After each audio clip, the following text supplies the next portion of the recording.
দাবিগুলি নিয়ে আজকে ডেপুটেশনে দলে দলে যোগ দেন।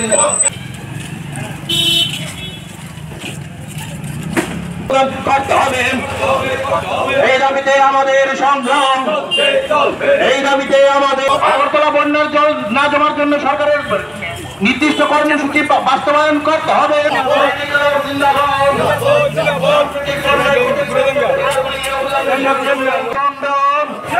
এই দাবিতে আজকের জনঅভিষেক ডেপুটেশনে দলে দলে যোগ দেন। পদক্ষেপ গ্রহণ করতে হবে আমাদের সংগ্রাম। অন্তর্গত আমাদের যে বিস্তীর্ণ এলাকা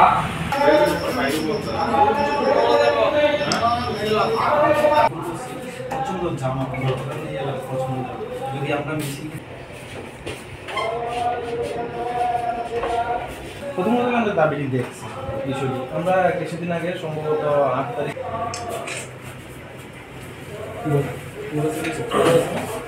পাচ্ছে না, কেউ রং মিস্ত্রি, কেউ পাইপ মিস্ত্রি, কেউ রড মিস্ত্রি, কেউ দিনমজুরের কাজ করে, কেউ বাড়িতে পরিচারিকার কাজ করে, তারা বাড়ির থেকে বেরোতে পারছেন না, কাজে যেতে পারছেন না, রোজগার নেই। আমরা বলেছিলাম তাদেরকে 15 দিন তুমি 12 এর কাজ দাও। আমরা বলেছি তাদেরকে রেগার আওতায় আনো।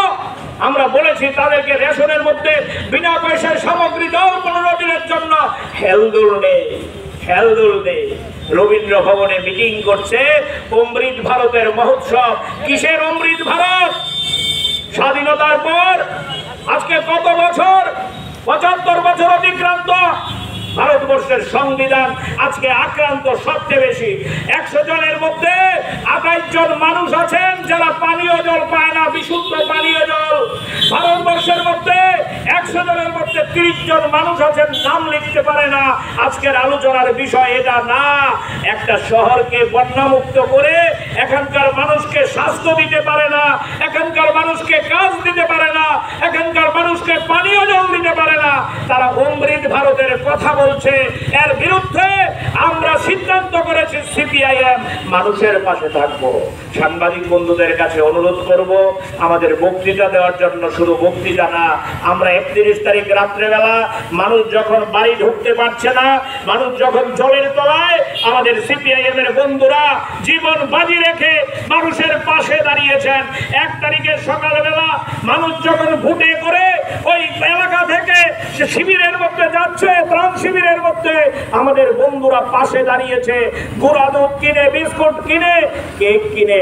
আপনাদের মনে থাকবে আমাদের পাশে ওই আশ্রম স্কুল আছে, স্বামী দয়ানন্দ স্কুল। ত্রাণ শিবিরের মধ্যে মানুষ এসেছিল, মুখ্যমন্ত্রী এসেছেন ভিজিট করতে ক্যামেরা নিয়ে। আরেকজনের নাম বলবো না, এখন রাজ্যসভার সাংসদ আমাদের এলাকায় ভোটে লড়েছিলেন। এই ভদ্রলোকও পাশে ছিলেন। একজন মহিলা মুখ্যমন্ত্রীকে সরাসরি আক্রমণ করেছেন, আমরা খাদ্য পাই না। কিসের ত্রাণ শিবির? সাংবাদিকদের সামনে বলেছেন। আমাদের বন্ধুরা সঙ্গে সঙ্গে গিয়ে হস্তক্ষেপ করেছে। ওই যারা শিশু খাদ্য পায়নি তাদেরকে শিশু খাদ্য দেওয়ার জন্য পার্টির তরফ থেকে আমরা উদ্যোগ গ্রহণ করেছি।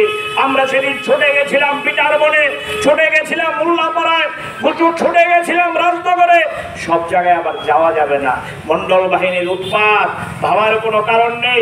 একটু আগে আপনাদের কাছে জানার জন্য বলছি, পুলিশের বড় অফিসার আমাকে টেলিফোন করে বলছেন, আমি সাংবাদিকদের কাছে বলতে কোনো দ্বিধা নেই, অমল বাবু আপনাদের প্রোগ্রামে পুলিশ পাহারা দিতে পারবো না। আমি বললাম কেন পারবেন না? আমরা তো মানুষের জন্য লড়াই করতে যাচ্ছি। আমাদের ছেলেরা তো বাইক বাহিনী নিয়ে কারোর ঘর ভাঙতে যাচ্ছে না, আমাদের ছেলেরা তো বাইক নিয়ে কারোর বাড়িতে আক্রমণ করতে যাচ্ছে না, আমাদের ছেলেরা তো কাউকে হুমকি দিয়ে কন্ট্রাক্টরের নেগোসিয়েশন করতে যাচ্ছে না, আমাদের ছেলেরা তো ডিডব্লিউএস অফিসের মধ্যে টেন্ডার বাক্স লুট করার জন্য যাচ্ছে না, আমাদের ছেলেরা তো কাউকে বাড়ি ছাড়া করার জন্য যাচ্ছে না, আমাদের ছেলেরা তো ওই কাউকে ইটপাট্টা থেকে ম্যানেজার থেকে ছুরি দিয়ে টাকা লুট করার জন্য যাচ্ছে না। কেন পুলিশ পাহারা দেবেন না? মানুষের কথা বলার জন্য জনের মধ্যে যাচ্ছে, বলছে না পুলিশ পাহারা দেওয়া যাবে না। আমরা বলছি ঠিক আছে, পুলিশ পাহারা না দেবেন, আমরাই কর্মসূচি করব, আমরাই প্রোগ্রাম করব। আপনাদের কাছে জানার জন্য বলছি, বন্যার্থদের পাশে দাঁড়ানো যায় না। মন্ডলের ধমক, মন্ডলের কথা ছাড়া এখন ওই আগরতলা শহরের কোনো বাজার কমিটিও চলে না। আগরতলা পৌর নিগমের কর্তা ব্যক্তিদের আমি দোষ দেব না, আমি আগরতলা পৌর নিগমের কর্তা ব্যক্তিদের দোষ দেব না। তারা সিদ্ধান্ত নিয়ে সব কাজ করতে পারেন না, তাদের সিদ্ধান্ত নিয়ন্ত্রিত হয় মন্ডল অফিসে। মন্ডল যদি বলে তাহলে পৌরসভা কাজ করবে, না হলে কাজ করবে না। এ হচ্ছে আজকে রাজ্যের গণতন্ত্র। স্বাধীনতার ৭৫ বছর পরে আমাদের দেশের সংবিধান, আমাদের রাজ্যে আইনের শাসন কাজ করছে না। ওসি সাহেব চিঠি দিলে রিসিভ করছে না, বলছে একটু পরে খবর নিন। আসলে মন্ডল অফিসে কথা বলতে হবে, না হলে চিঠি রিসিভ করা যাবে না, এফআইআর করা যাবে না।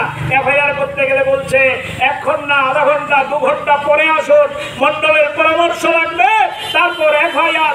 কোন রাজ্যে আছি আমি জিজ্ঞেস করি আপনাদের কাছে? এফআইআর করা যাবে না।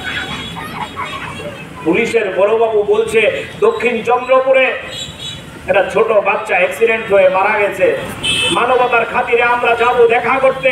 পুলিশের বড়বাবু